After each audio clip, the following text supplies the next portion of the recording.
A lot of growth from my senior year self to where I'm at now. Definitely felt nice to have that under my belt and just to feel secure in myself and like, okay, nobody's questioning me anymore. Like, I can do this. I've proved I can do this. And I don't think my work ethic changed or anything like that. What was it like playing in that first game against Arizona in the new stadium? It was just like the perfect storm of like bad, like everything that could have went wrong.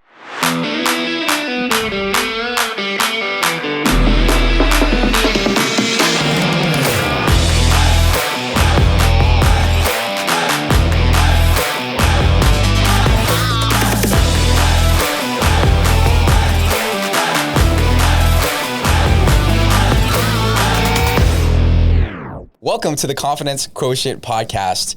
I'm your host, Michael Carrillo, with our co-host, Zane Kaufman. Zane, tell us who we have. Listen, today, Mike, we got the legend, Jesse Matthews in the building. For those of you who don't know Jesse Matthews, stud wide receiver at San Diego State, now working with some NFL team.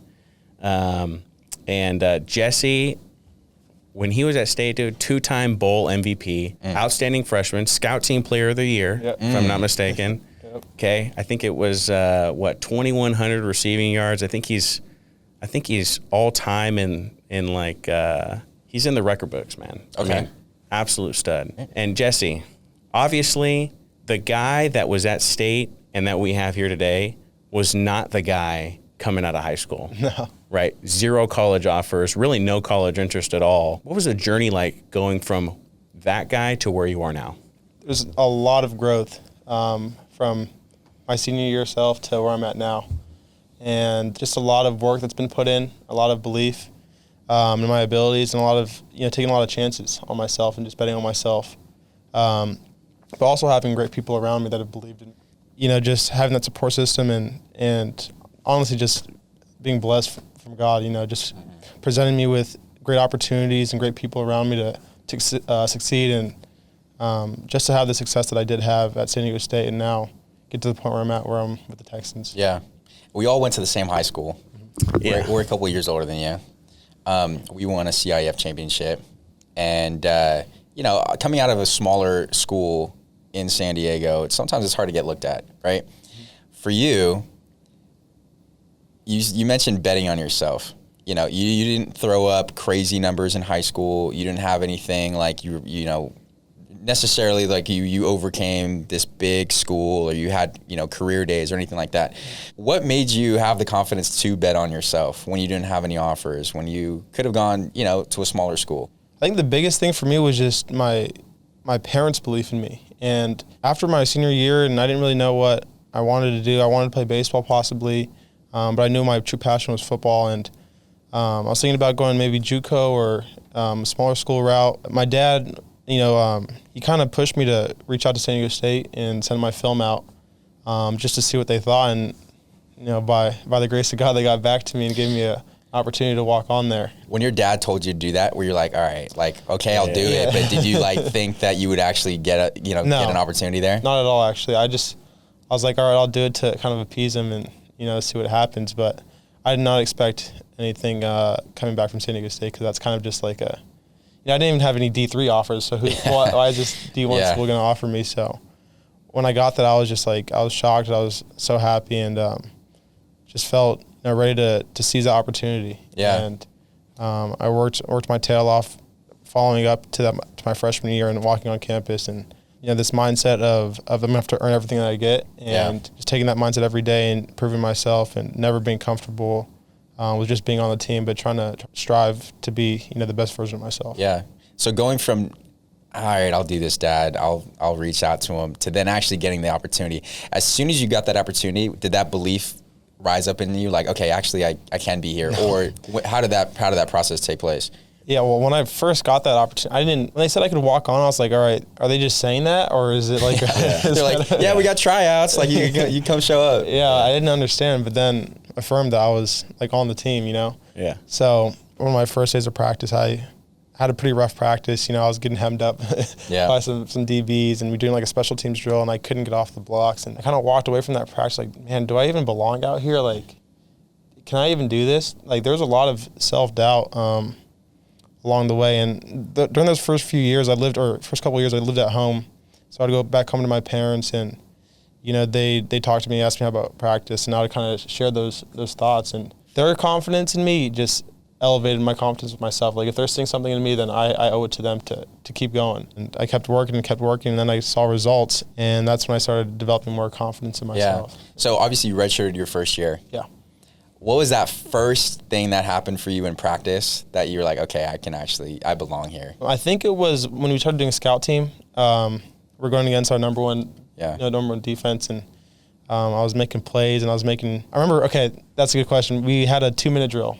Okay. And we do it after every practice or the last period of practice. And Carson Baker was the quarterback for the threes or the young guys. We're driving down, and it's like a scripted kind of period. So the last play is always like a jump ball. So we're at like the 25-yard line, and I run my little go route on the outside, and he throws it up to me, and I'm like in double coverage, and I go up and I make the grab, and I get my feet in, and then all the receivers run down, and everyone comes in and jumps on me, and I'm like, man, this is fun. Like I can do this, and that little success kind of was I think that was the foundation of, I can do this, and I can have that success at that level. Yeah. How was that receiver room around you? I was a former walk-on, kind of similar situation, preferred walk-on at San Jose State. You get into a room sometimes where there's guys that were highly recruited, or guys that were, maybe they've been there for a long time and they feel like it's their moment. A lot of times though, there's always the walk-on that people like rally around. Were you that guy? I think I was. And we had a few receivers that were like 4 stars or highly recruited in the same class as me. And I didn't say much. As you guys know, I'm not the most outspoken guy. So I was just kind of kept to myself, and then started making plays, and how these guys kind of rallied around me and cheered for me. And I had such great teammates and such great support system, as well as my position coach, Coach Coop, who I give a lot of credit to. He didn't see me as a walk-on or as a scholarship player. He didn't decipher between, he just saw me as someone in his room who he needs to help develop and get better. And he played a tremendous role in my success and my development. So, they did rally around me, and I had a great position coach also that developed me. So that's big. I feel like having a position coach, like you said, that doesn't differentiate or coach you differently because you're a walk-on, but coaches you based on your work ethic and your ability. That's huge. Was there ever a coach that you felt like, God, and you don't have to name anybody, but did you have an experience in college maybe where like this guy doesn't believe in me? I'm trying to think. There's definitely coaches that aren't your position coach or you don't work with that much that kind of like, all right, this guy's wearing number 45. Like, let's just get this guy who's repping. Like, let's move on. Like, let's keep it pushing. So I definitely felt that, and I felt it from even certain staff members. Not even certainly like, especially with football, or like not even specified in football, even like the training or certain. You go in there as a redshirt freshman, and you're a little beat up. You want to get your ankle taped or something like that, versus the senior that's there, and they're looking at you like, all right, dude, like we'll wrap it up real quick, but like keep it pushing. Well, it's funny. This is a funny story that I could look back on and laugh now, but it was our first day of like check-ins as for our physicals and stuff and all that stuff, all the paperwork, whatever. And someone was asking, one of the trainers was asking me like, "Oh, what are you, a baseball player or a soccer player?" Or, the kicker? I was like, no, I was like, I play football. And they said, "Oh, are you the kicker?" Like kind of like messing with me a little bit. And I always remembered that for forever. And I definitely use that as fuel every now and then. But now those same people, they love me, and they give me all the credit and all that stuff. But I definitely use those little things as fuel to the fire. Yeah. Well, I want to dive more into the story too, but just from a mindset perspective, and we're talking about confidence here, how much of your mindset now is proving people that believed in you right versus proving the people that didn't believe in you wrong? I think it's very important to prove people that believe in you right, obviously. I think you have to be able to channel those doubters and that hate and that whatever you want to call it. You have to channel that in a positive way, not let it kind of eat at you or trying to be spiteful with it, but just use it as motivation.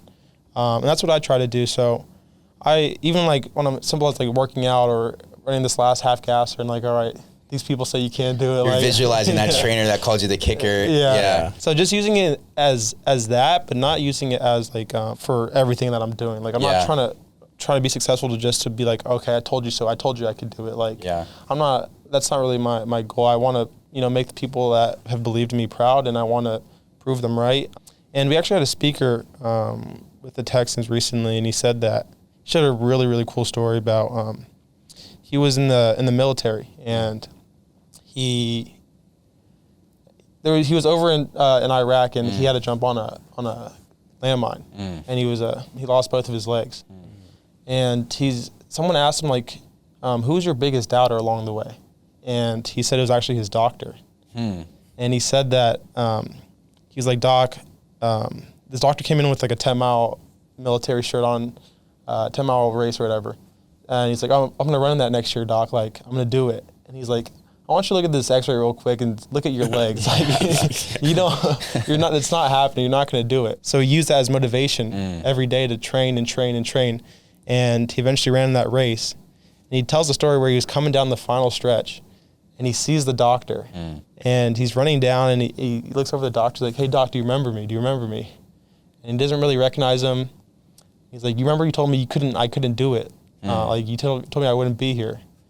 The doctor kind of remembers him, like, oh, no, I always knew you were going to be here. I always knew you could do it. Yeah. And he said in that moment, he felt like, I did all of this to prove this guy wrong, and I felt no gratification from it.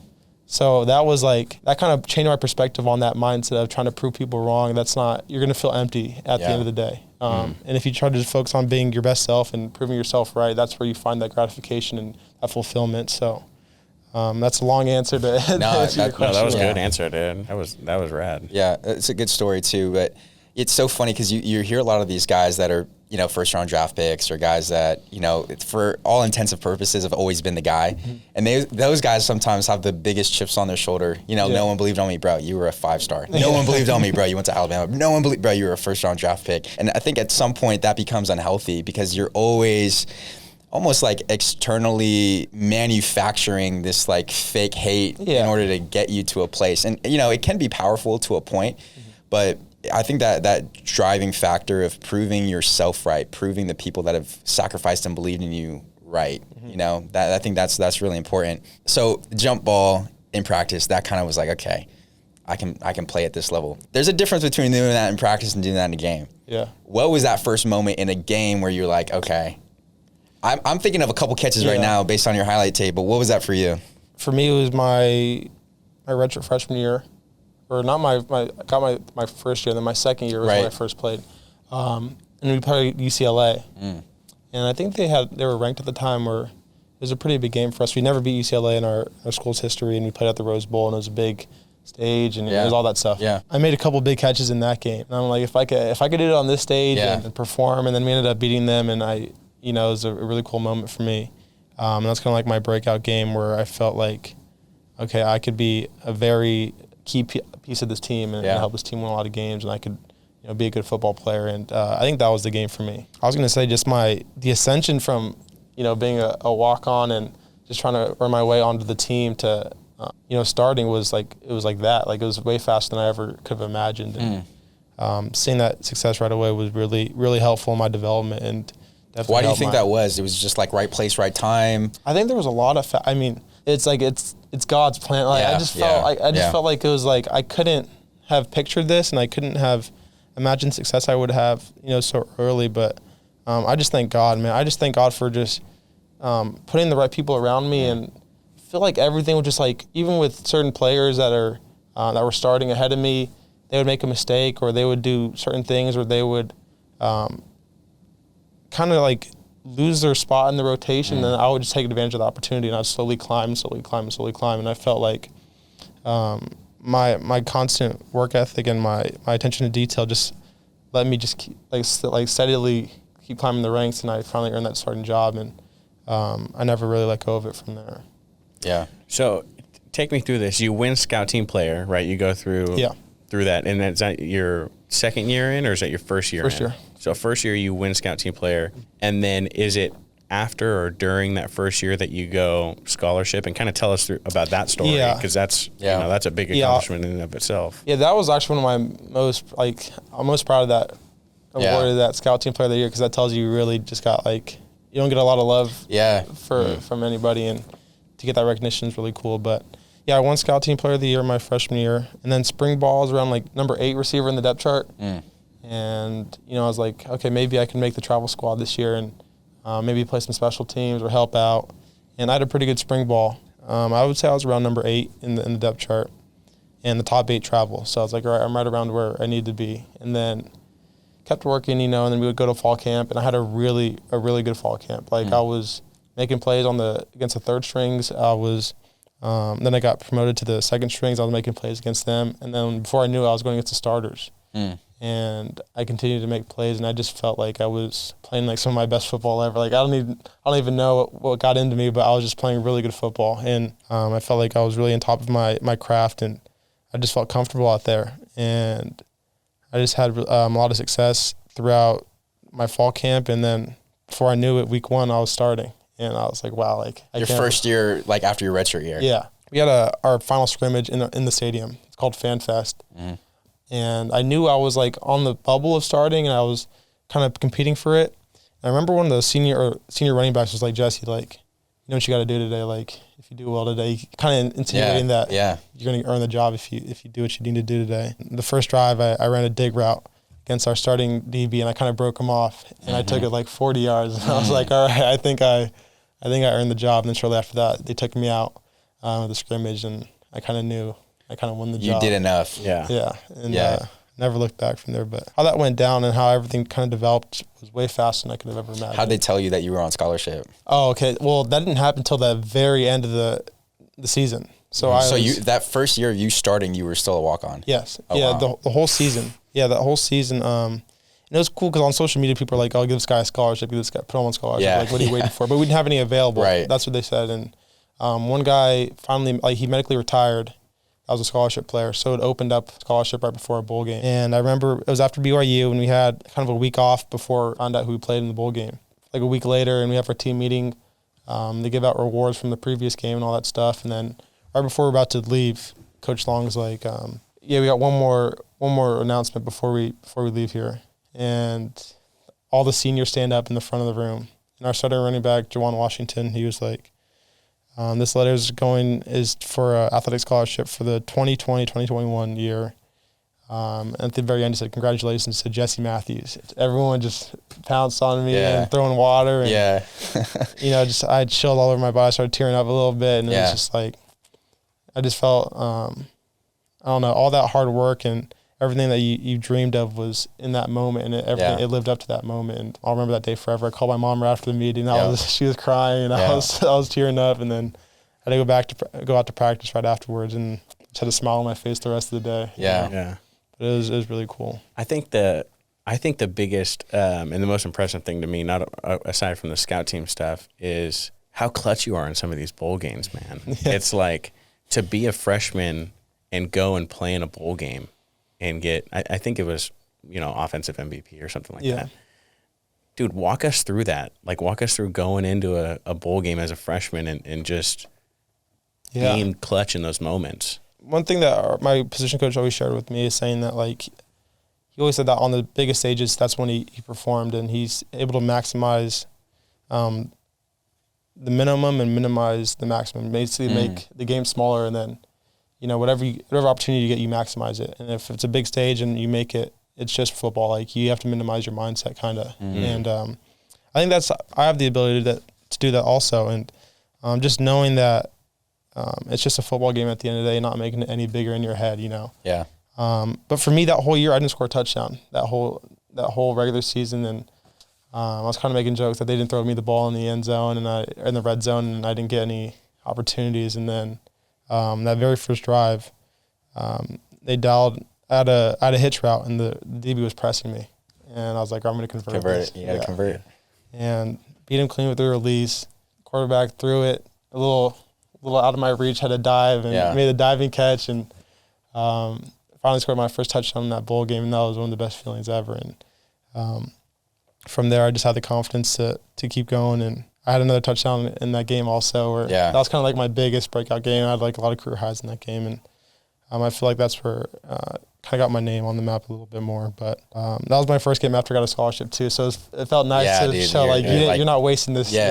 Like, you're not wasting the scholarship on anybody. Like, I'm going to give you everything I have. So Did anything change for you going into that first season where you're number 8 on the depth chart, you're dogging it out to just try to make the travel squad, versus now going into that second year starting, you were just the bowl MVP, you had a career day, you know, you know that you belong at that level. Yeah. What changed for you, or did anything change for you mindset wise?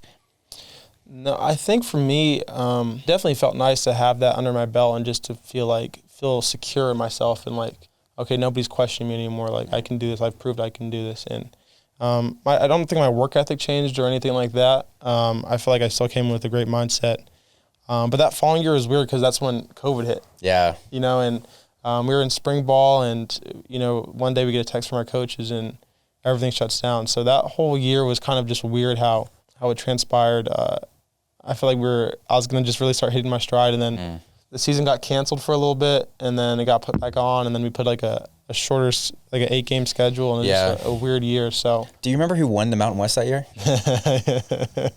They could only do it on a short year. I forgot who won the Mickey Mouse. Okay. Yeah, they can only do it on a short year, bro. Or they overcame insurmountable odds to be the only team to do that. I'm not going to discredit. That was a tough year to play. That was a tough year to play football in general. Just your mind's everywhere. Yeah.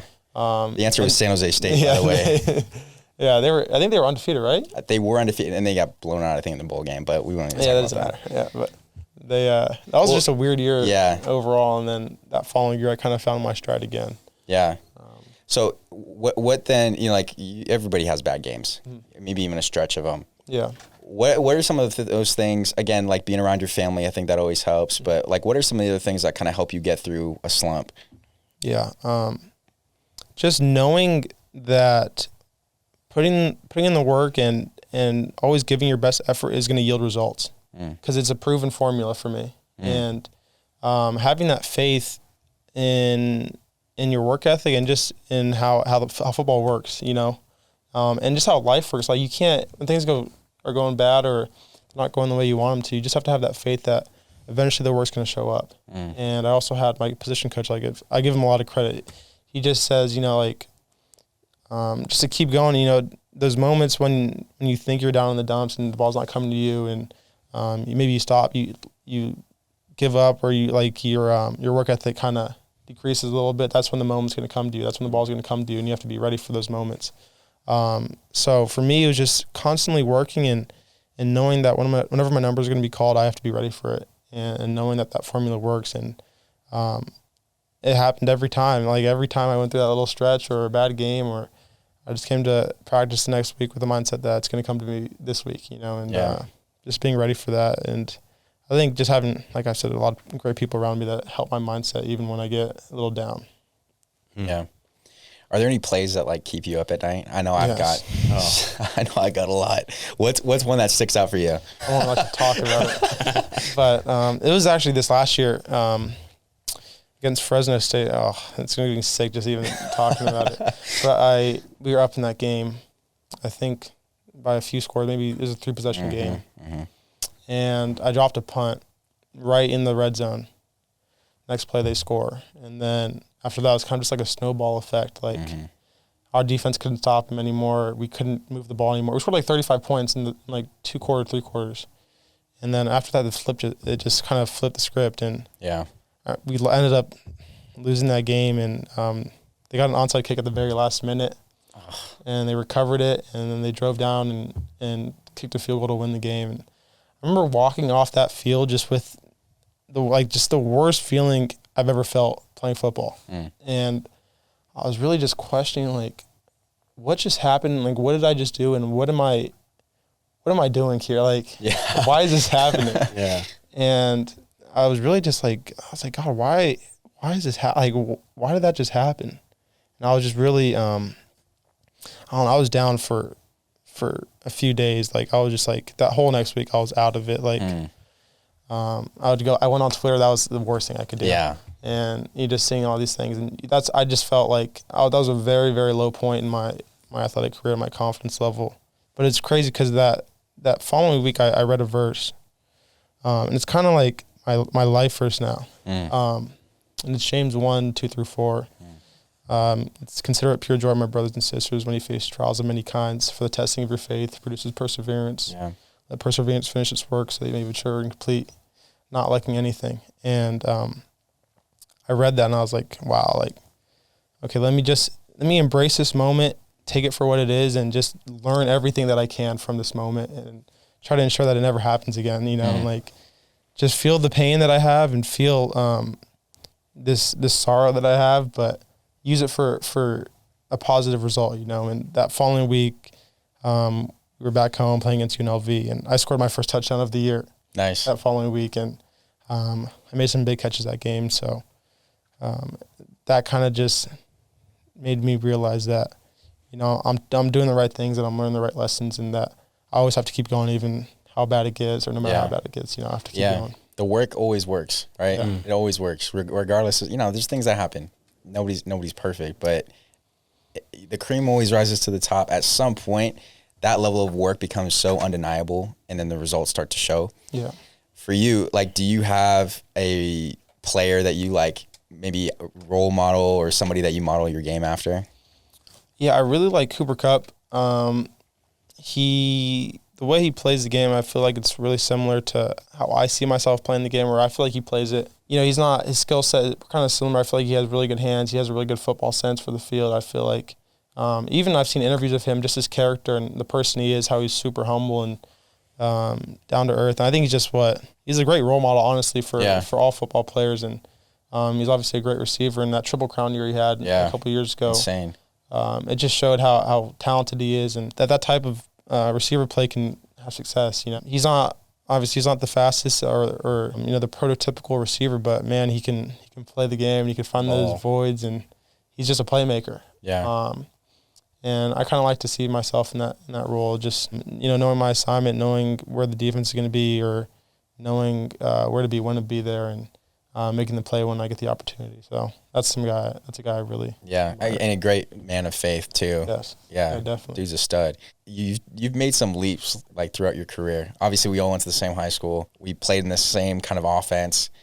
Talk us through going from an offense that's pretty simplistic to a Division I offense to now you've got a playbook probably this thick with the Texans. Yeah, I think Christian really taught me just a lot of like foundational football knowledge. I feel like I learned a lot of like route discipline there, and systematically you just have to be at a certain depth, and you can't be a yard more or a yard less. You have to be, you know, very detailed in your work. So I think I take a lot of that, a lot of those lessons from Christian, and that helped me at the next level. But definitely it's more complex. The playbook's a lot more complex, and you have to know a lot more, you know, vernacular and different, you know, all these terms that mean different things. But that just comes with, you know, just preparation and putting time into it. Has that been a learning curve for you?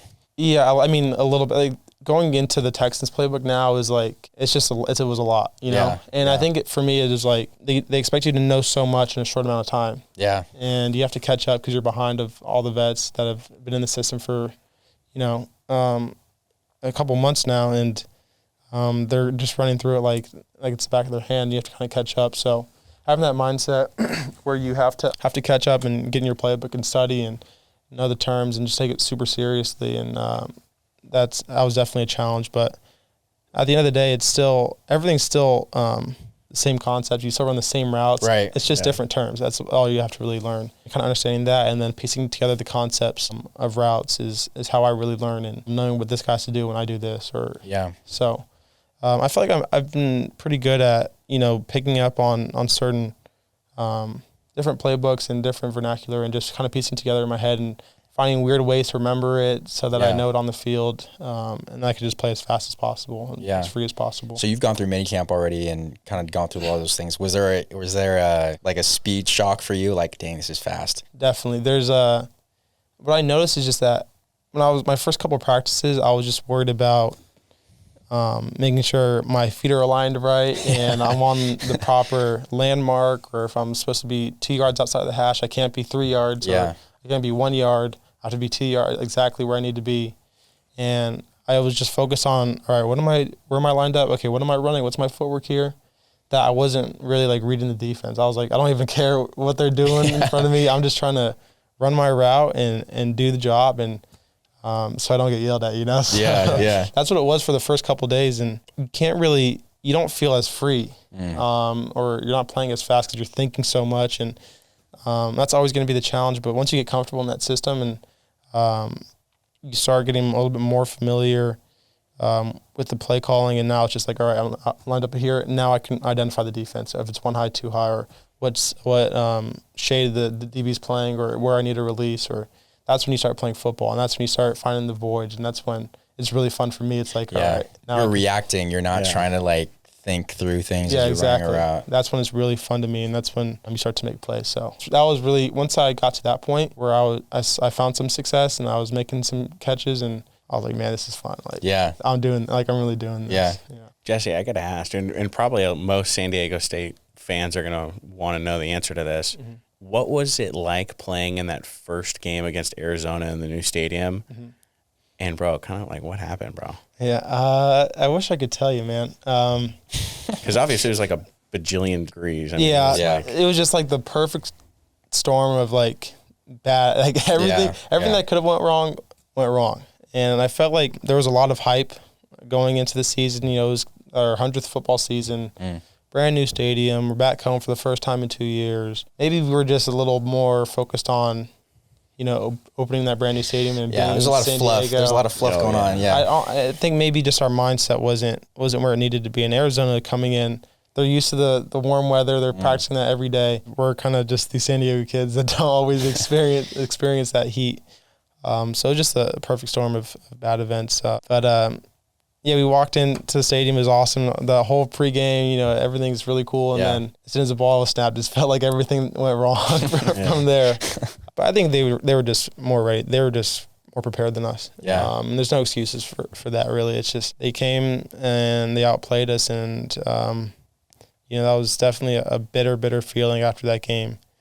I remember just the post-game press conference. I had to answer questions. I was like, I do not want to be here. Like, I was just disgusted, like, with everything that happened with that day and how everything unfolded. Yeah. And I remember all my family was there in the stands, and a lot of people came and supported me, and they were there after the game. And I felt bad looking back on it now, because I did not say a word to anybody. Like, I was just like, I was disgusted with how everything transpired. So definitely not the housewarming that you want. Yeah. But I think we warmed up to it, and we started playing really good football at home from there on out. And I think we put on a couple of good performances. But overall, the season wasn't really what we wanted it to be. So that's a little disappointing. But I think they're going to get back on schedule this year. Yeah. At least you're not in Qualcomm anymore.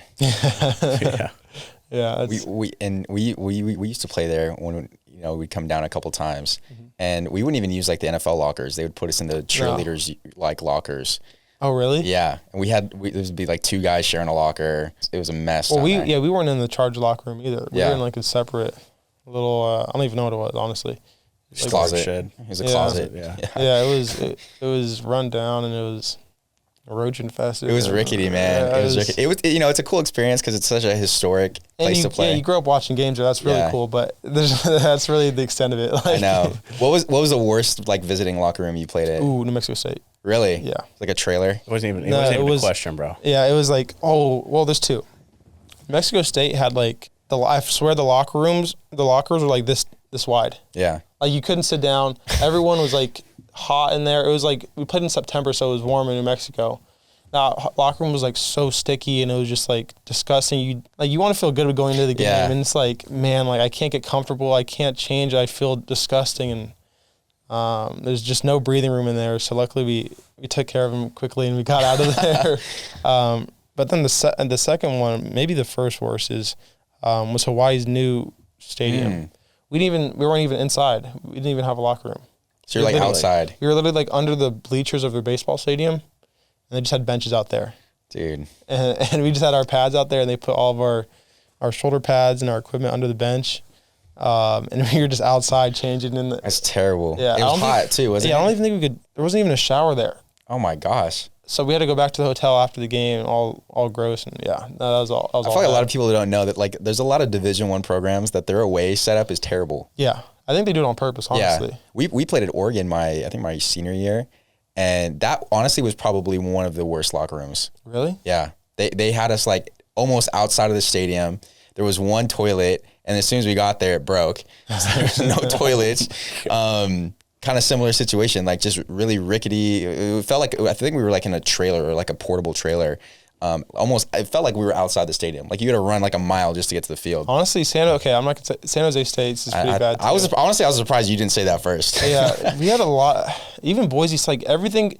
For me, I want to have space and I just want to be free before the game and just kind of just ease my mind. But when I'm like shoulder to shoulder trying to change and put pads on, it's like, I don't know. It's definitely a good tactic to get your mind off the game. What about the best one? The Rose Bowl for sure. Oh yeah. Yeah, that one was like massive room. You had all the space in the world. They gave us like magazines in our locker room. Nice. We had all the amenities and stuff. And that one was sweet. That was definitely a good one. Yeah. It took care of us. Yeah. What player, person are you looking forward to potentially playing in the NFL? I mean, we have a joint practice with the Dolphins. Okay. So Jalen Ramsey is on the Dolphins now, obviously, and he's been at the top of his craft and best in the league for a while. So I think it'll just be really interesting to see that up close and personal, and that's kind of the precedent that everyone says, like, all right, let's see how you do against Jalen Ramsey, or let's see how that goes. So tons of respect for what he's done, and I think that'll be a great challenge, and just to see that in person. I was going to say Tom Brady, but he retired. Yeah. I feel like that's everybody's answer. Just missed him, man.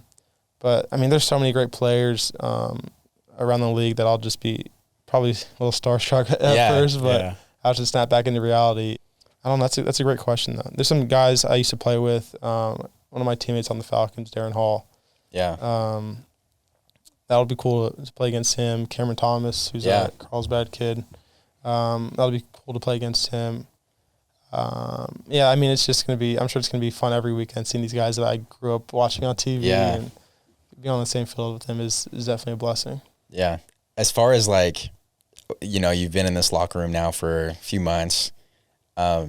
How do you feel being in there? Like, how the guys like warmed up to you? You feel like, is it kind of like you get into college where, you're a walk-on, you're earning your spot, kind of a similar situation, you're undrafted? Yeah, it does feel similar. I felt like, honestly, the guys, everyone in that locker room has been great to me. Like, I haven't felt cold or like a cold shoulder from anybody. Like, I feel like that whole building is super welcoming, and it's a pretty young team. Yeah. Not a lot of guys have a lot of tenure in that building, so I feel like we're all kind of just learning and growing together. So everyone's been super supportive of me.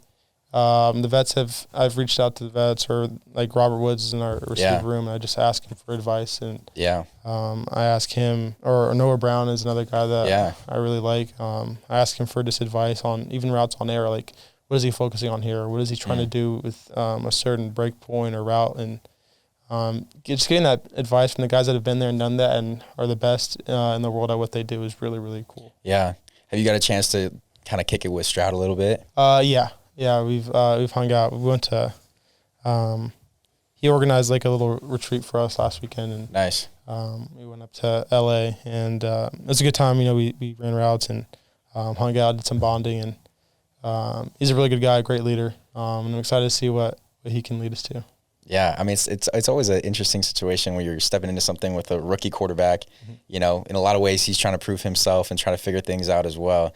But you're already kind of getting those like leadership qualities for him as far as like putting things together and being a guy that, hey, we can all look to when things get tough. For sure. Yeah, I definitely get that vibe from him.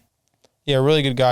I think he has a very great, that doesn't, it's not the best vocabulary. He has a great understanding of, what role he needs to play. And I don't think he tries to do too much or put too much pressure on himself. At the end of the day, he's a rookie as well, and he's just trying to grow and be his best version of himself, just like the rest of us.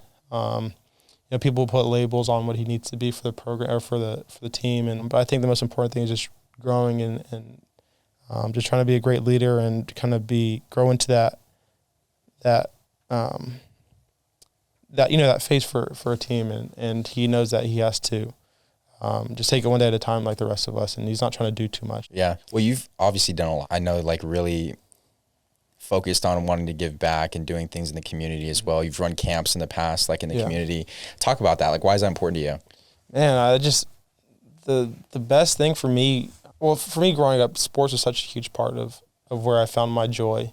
And I felt like that's just the center of my being is just playing sports and getting outside and, throwing the football around or being around my friends and creating those great memories. So for me, being able to put on a camp as I did last year was something that I've always dreamed of. And that day was honestly one of the best days of my life, just seeing how it all came together and seeing those kids smile and have a good time out there. And the fact that I was able to provide that for them was so gratifying. And it kind of lit a fire in me to maybe explore that passion and kind of have that inner child in me kind of revive, and see how I can provide that for other kids. So, yeah, that was a really great thing. I wanted to do it this year, but I just hectic. Yeah. I didn't know my schedule. Just a lot going on. So next year I definitely want to do it again, and I want it to be an annual thing. So just trying to find a way to make that happen and provide the best possible experience for those kids. Well, things are, the higher and higher you get, it's going to get more and more stressful. You start to realize this thing's a business. Mm-hmm. Like, how do you keep yourself grounded and realize, hey, this is still just a game at the end of the day? Yeah, I think for me, a lot of it is, talking to loved ones and they're keeping me grounded and running me where my mindset needs to be, but also just a lot of prayer, and just trying to find that joy and find that happiness in what I'm doing and that realization that I'm living my dream. One thing that I really enjoyed when I was in Houston for the last month is that every day I just woke up super happy. I just felt just this joy that I'm really actively trying to achieve my dreams, and just appreciating where my feet are at and just being really grounded in what I'm doing, not look past like, all right, I want to do this, or okay, tomorrow I have to do this, or just kind of focusing on what I have to do today and how I can maximize that day, and just really just appreciating everything around me, the staff, the practice that I'm going to, the food they're providing me with, the training, like everything, just being appreciative and just being just grateful for every opportunity that I'm getting is where I find my joy and where I stay grounded.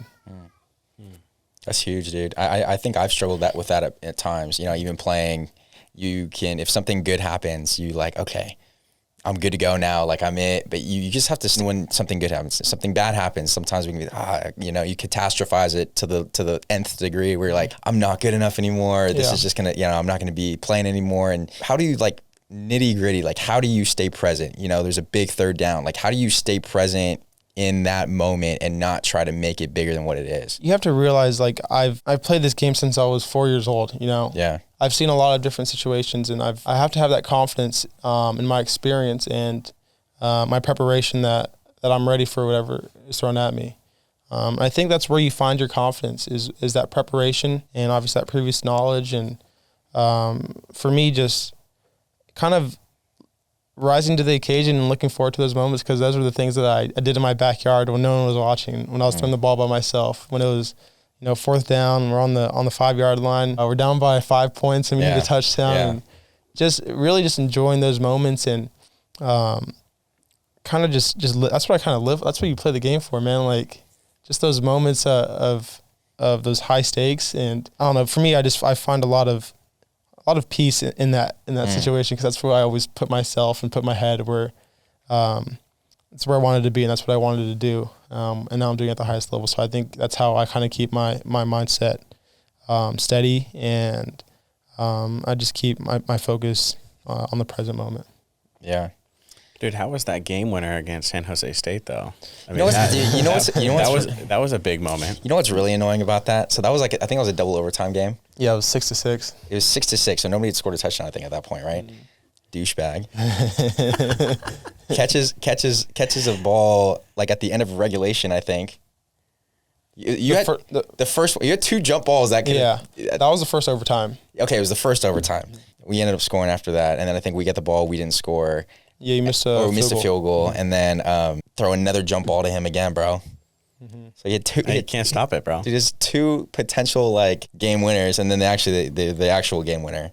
Yeah, that's a fond memory for me. Probably not for the San Jose State fans, but funny story about that second one. The first one was just it was a similar play to my very first touchdown ever in college. Yeah. I had a hitch route. He was pressed. Quarterback trusted me, put the ball up, and That's my favorite play. That's my favorite play in football is the jump ball, 50-50 ball. Yeah. You know, I call it the 90-10 ball. That's I trust myself with that more times than not.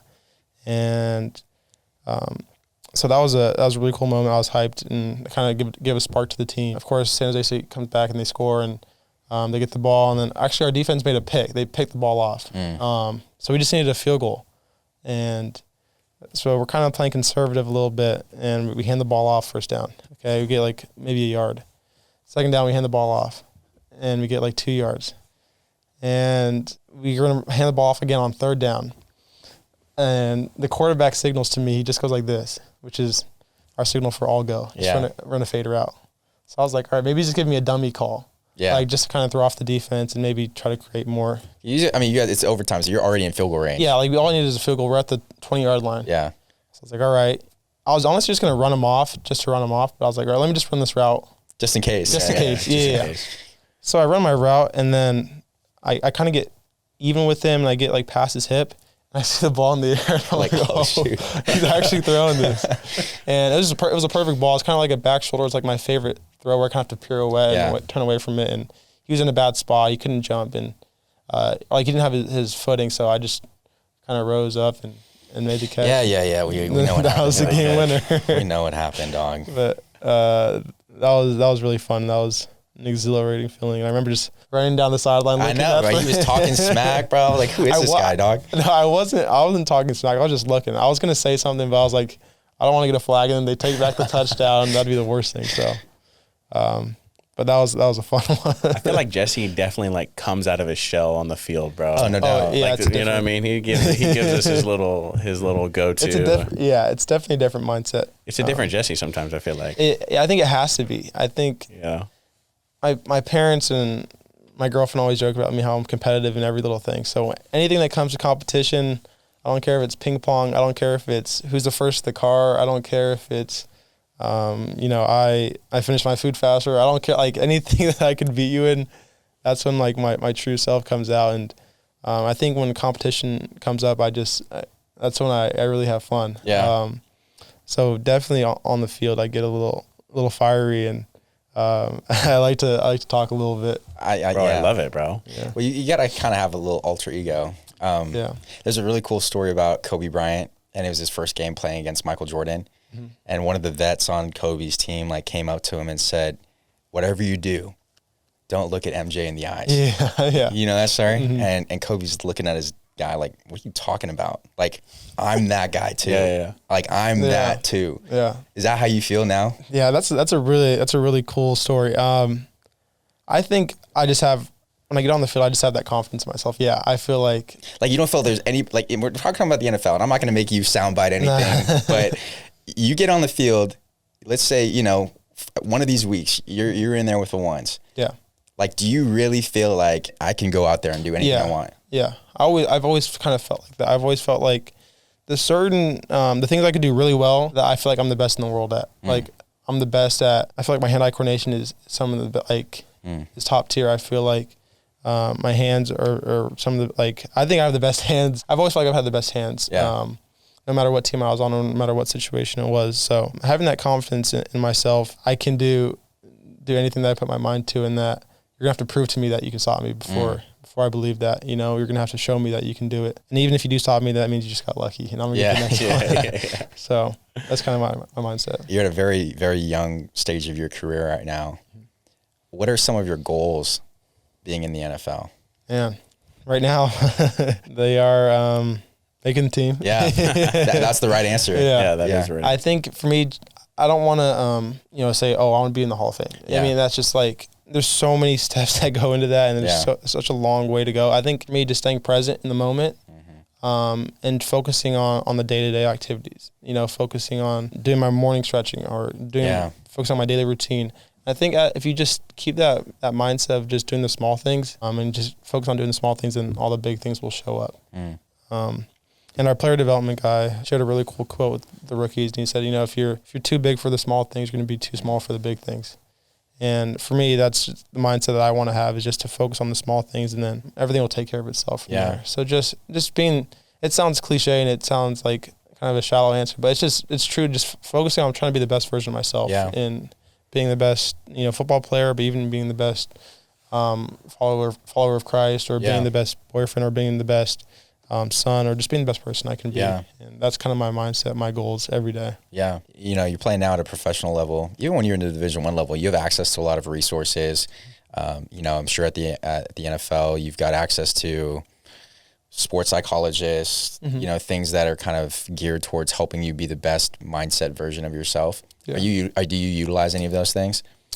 I don't. We have that. Yeah, we definitely have that, but I don't right now. Yeah. I do think that's an important topic, and I feel like it's a great resource for players to have, and I think I will explore that at some point, because your mindset determines kind of your output. It determines a lot of. It's crazy how your mind works and how important it is to keep your mind sharp and to do all those things. So I think I will explore that at some point, and I've seen guys that are the best in the league. They use mental coaches or different mindset guys. So I think I will explore that at some point. Yeah. Well, how's your self-talk now compared to when you first got into SDSU? You talk to yourself better? Yeah, definitely. I think there was a lot of doubt when I was younger, and I think now learning how important it is that things you say subconsciously or even just to yourself or in your mind play a big part in your perspective of the world and how you view yourself. And I was reading a book. It's called The Power to Change, and it talks about how important your mindset is, and what you feed yourself is how you act, and how you view yourself is how you act. So that's how you show up in the world. Yeah. So, and he talks about how you make decisions based off who you think you are. And he's a pastor, and he was talking about how he was a young pastor, and he was in his church building, and he heard people yelling "fight, fight, fight" outside of his parking lot. So as a young guy, he runs out there and he's looking for the fight, and he wants to kind of join in or kind of get hyped around, and then he realized who he was. He's a pastor. He has to be a man of faith. So he hops in and he breaks up the fight, and he just talks about how you view yourself and how you perceive yourself kind of reflects on how you act. And I think changing that mindset for me is a huge thing for me. So I'm just viewing myself in a different light, and if I want to be an elite athlete, I have to view myself as an elite athlete and make those certain decisions. Yeah, what would an elite athlete be doing right now? Yeah.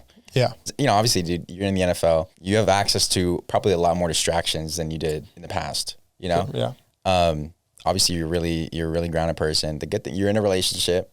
So there's a lot of things that you don't have to worry about there. Are there a group of guys on the team right now that you feel we all kind of are on the same page faith-wise, guys that you feel like you can kind of rally around and go through this thing with? Yeah, I think there's a couple guys. Obviously, it's still relatively new. Yeah. And we're still getting to know each other. But I found a couple guys that I feel like we have a similar mindset and similar foundations in our beliefs. So that's who I'm going to try to, hover around. Yeah. And they say who you hang out with is totally is who you are. So I'm going to try to just keep a good circle around me, keep my parents around me, keep my loved ones around me that helped me have success up until this point, and just keep on going. Yeah. Dude, you're doing a great job, bro. Dude, this guy's a stud, bro. I know. I'm excited to see. I'm excited to see what you do this year, man. Where can people find you on social media? Yeah, Instagram. Don't post a lot, but Jesse Matthews _ 2 T's, JESSE, and then Twitter. It's Jesse J Matthews 8321. That might be, I don't know, honestly. He made the username in 7th grade. So. Yeah. Hey, bro, this guy still has Instagrams up, bro, that are from 2011. Yeah. Yeah. Maybe we clean some of that up. Yeah, maybe we do. Yeah. But Instagram, that's where you can find me. That's what I don't really tweet. Yeah. Don't do TikTok really. Not a big. I go on TikTok a lot, but I don't post anything. You're a consumer. You're not out there doing all the. I'm not doing all the dances. Well, let me ask you this last question here. I feel like there's a lot of ways that people remember you already, and you kind of are starting to build a legacy for yourself. When you're done playing ball, what's one word that you want people to remember you by? Dog. Dog. No, I just DAWG. Yeah, I think I guess it's, I don't know if it's hyphenated, but just a hard worker. We'll make it one word. Yeah, that works for us. Hard worker. Yeah. On this podcast, it's one word. Yeah. Just somebody that was consistent. Dude, there's so many flash in the pan type players in the NFL. They had one good game. They had one good play. They had one good season. And then you never hear of them again. Yeah. I think greatness is consistency over time. Yeah. Exactly. I agree with that 100%. Just being consistent. I think that's a great word, because you know what you're going to get from a guy that's consistent. Yeah. He doesn't get too high, doesn't get too low. He's going to stay in his routine. He's going to stay in his daily schedule. He's going to show up to work no matter what the weather is, whatever, whatever the circumstances are. He's going to show up, and he's going to be who he's shown to be. So yeah, consistent. Mr. Consistent. Hey, what else can you ask from the guy? It's a good nickname. Well, listen, this has been a great podcast. We've had a great guest. Fantastic guest. Great conversation. Follow him on social media. He listed it earlier. We're not going to go through the 83246WY again. But give us a follow, Confidence Quotient Pod, Instagram, TikTok, Apple Podcasts, Spotify, the whole deal. The whole nine. And we'll see you on the next one.